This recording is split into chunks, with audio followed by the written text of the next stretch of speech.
እኔ ምን ብያችሁ ነበረ? ዳኒ ለብር ነው ይሄ ሁሉ እንደዚህ የሰውን ህይወት እየበጠበጠ ያለው። ምክንያቱም የኦዲየንሶቹን አመል አውቋል። ከዚህ በፊትም የሩትዬ ላይቭ ጊዜ ላይቭ ቀን ቀን እየገባ ነበር። ቀን ቀን የሚገባው ደግሞ እንትን ስላገኘ አበባ ምናምን ይሰጡታል፣ ጊፍት ይሰጡታል፣ ታፕታፕ ያደርጉለታል እና አይቶ የማያቅ ጊፍት ነበር ሳይ የነበረው ማለት ነው። የሩትዬ ላይቭ ማግስት ምናምን መጥቶ ላይ የራሱ ላይቭ ላይ የሩትዬ እህቶች ደግሞ ከሩትዬ ጎን ስለነበረ ታፕታፕ እያደረጉለት ነበር፣ ጊፍት ያላቸው ጊፍት እየሰጡት ነበረ ማለት ነው። እሱን ለምዶ ነው። አሁን ደግሞ ዛሬ ምንድን ነው በቀን ላይቭ ገብቶ እኔ እንደውም ቪዲዮ ለቆ ኮምፕሌን ካድርጉልኝ ምናምን ለማለት የገባ መስሎኝ ነበረ እና እጄ ሳየው ስለ አብርሽ ምናምን ሲያወራ ነበረ። የሄርሜላ ደጋፊ ነኝ የሚሉት የውሽሚቷ ደጋፊ እዛ ነበሩ። ጊፍት እየሰጡት ነበር። ዳንዬ በርታልን፣ አብርሽን አድንልን፣ ወደ ሄርሜላ መልስልን እያሉ ነበረ ማለት ነው።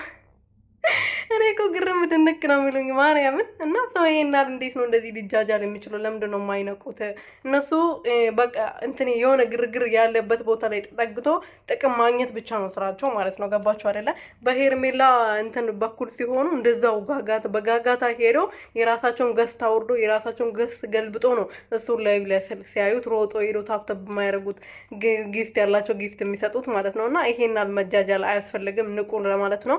ሰላም ሰላም ቤተሰቦቼ እንዴት ናችሁልኝ? እኔ በጣም ደህና ነኝ፣ እግዚአብሔር ይመስገን። በያላችሁበት ሰላማችሁ በዚህ ትርፍርፍ ይበልልኝ። ለዚህ ቤት ለዚህ ቻናል አዲስ የሆናችሁ ወንድሜን አበረታቱልኝ፣ ሰብስክራይብ አድርጉልኝ የባካችሁ የኔ ወርቆች።